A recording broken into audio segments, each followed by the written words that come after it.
Hey gang, it's KR King of D&D Homebrew, and today I'm going to talk about urban legends. This is something that is so part of our social structure for forever. As long as there have been people living in communities and whatnot, extended ones, we have legends and myths and things about situations that relate to, I think, fears we have about the world, about warnings that you're giving to people about how they should behave. You know, some classic ones, the one I used to think about as kids, these people in a car, they're out on the road, this couple, they're making out or whatever, and they hear on the radio about a guy that's escaped from a state hospital, and he's got a hook hand that he kills people with. And they decide they get scared and roar off, and when they get home, they see on one of the door handles a bloody hook hand, just dangling, right?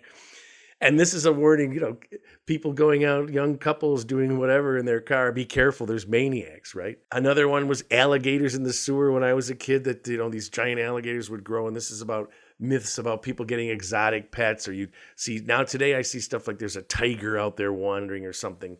And these are urban legends that it's still alive out there, or it's, you know, the alligators, they're attacking sewer workers and whatnot, which they're not. And then the classic, the vanishing hitchhiker, who appears on the roadside, and if you get in the car, you die. You let them in the car, you die, or something. And it's typically someone who's been killed by the roadside, some accident, and their ghost lingers. So the thing about doing these in an RPG, fantasy RPG setting, which I'm proposing, is one, they can be real, right? There really is a ghost hitchhiker. There really are giant creatures in some sewer. But two, they don't always have to be. That's kind of what's fun, is the players in the real world typically were like, nah, that's not true. I don't believe that, or whatever. It very, very rarely comes out, oh my God, there really was a hitcher with a hook hand, right? But in a fantasy setting, that can really be the case. But it doesn't have to be, right? And that's another thing. You can mix this up and make it so that something is going on, but you know, it's something different than when the players think. You know, here's one. You know, you have a clock tower, and the people say every once in a while at midnight it strikes 13 times instead of 12. And you know, when that happens, someone in the village dies, right? So there's two ways to do this. One is a vengeful spirit of someone who she killed herself. She threw herself off the clock tower. And she, every once in a while, seeks revenge on someone in the town. Maybe they can be someone who's related to her death, but they can also be some random person. That's just the classic. But it can also be that when it strikes 13, this is the non-true, the urban legend that's just hiding it. What I might call the Scooby-Doo, right?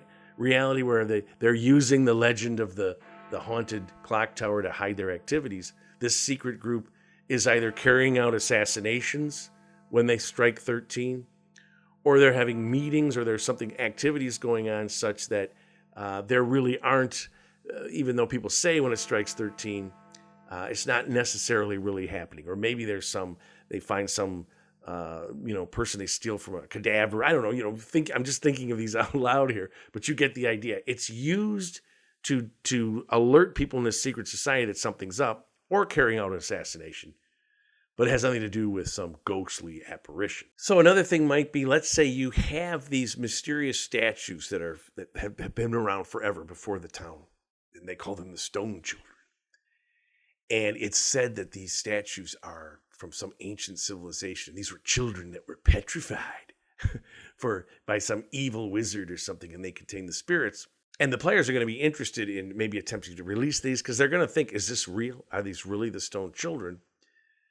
But again, they might be something that aligns some magic force or something that someone is utilizing, and they just put them there. They've had them, you know, forever. This is like this secret cult of magic users, or they're just statues from this earlier thing and they don't mean anything. So another one is to use the urban legend of the hitchhiker person, and someone does appear on a road, say with their, you know, like a black hood. People see this figure and they run or whatever, because sure enough, someone is found by their riverside, you know, gone or whatever. They disappear. You know, another one is like there's an area in town which, if you go at a certain time of night, you hear whispers that will tell you something about, you know, the future or something. But also, if you are not pure of heart, it will tell you when you are going to die. I'm just throwing these out, right? And so you have this urban legend. The players are going to go to investigate.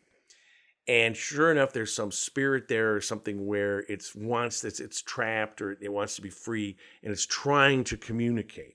Sort of like that movie Interstellar where he's poking, I think, books or something to try to communicate to someone through the black hole, I believe. It's kind of confusing. But the same thing here where the whispers don't have anything to do with spirits telling you about somebody's trapped, somebody's trying to communicate. You could also use the old urban legend where the guy, he meets a beautiful girl and she lures him to a hotel room. He's drugged and they remove his kidney, right? Classic.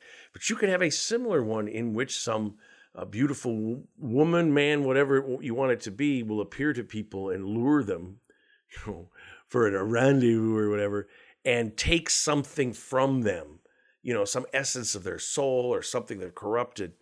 And people will, because what is this legend about? Don't fool around. Don't fool around with people and go to the motel because you could lose a kidney, right? It's a cautionary tale.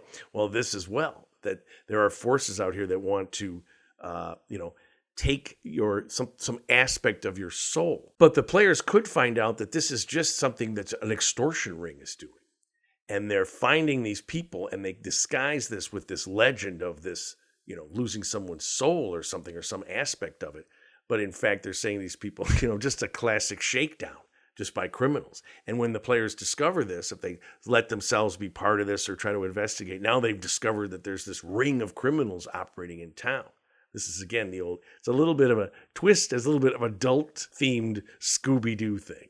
But notice with these urban legends, what you're doing is you're tying in some fear or some lesson or some aspect of this society into this supernatural event that's occurring. And then you're either actually having it be, because you could have a little girl that appears on a roadway because she was killed and her soul's not at rest and the players come and try to release her. Or it could be that there's criminals there that are meeting at a certain time and they're trying to scare people away from this road. So they're, you have this thing, this little girl or something like that, and people stay off that road at night, which makes it safe for them. But in either situation, the urban legend is being utilized because people are fearful.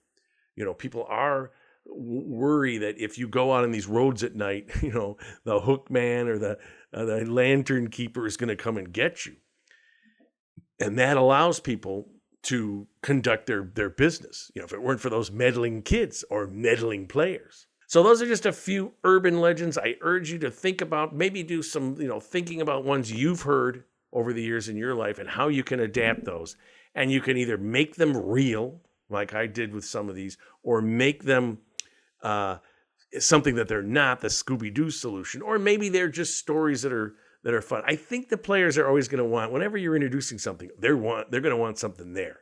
So but you can do either one to make it more interesting. And a shout out to my Patreon supporters. This week I did magic toys, and you know what that meant? Evil dolls. And of course, thank you for watching my video. Please give a like or a comment. Love to hear about if you've ever used any kind of urban legend type myth in your game. And most importantly, keep playing an RPG game, whichever one you choose, and tell somebody else about it.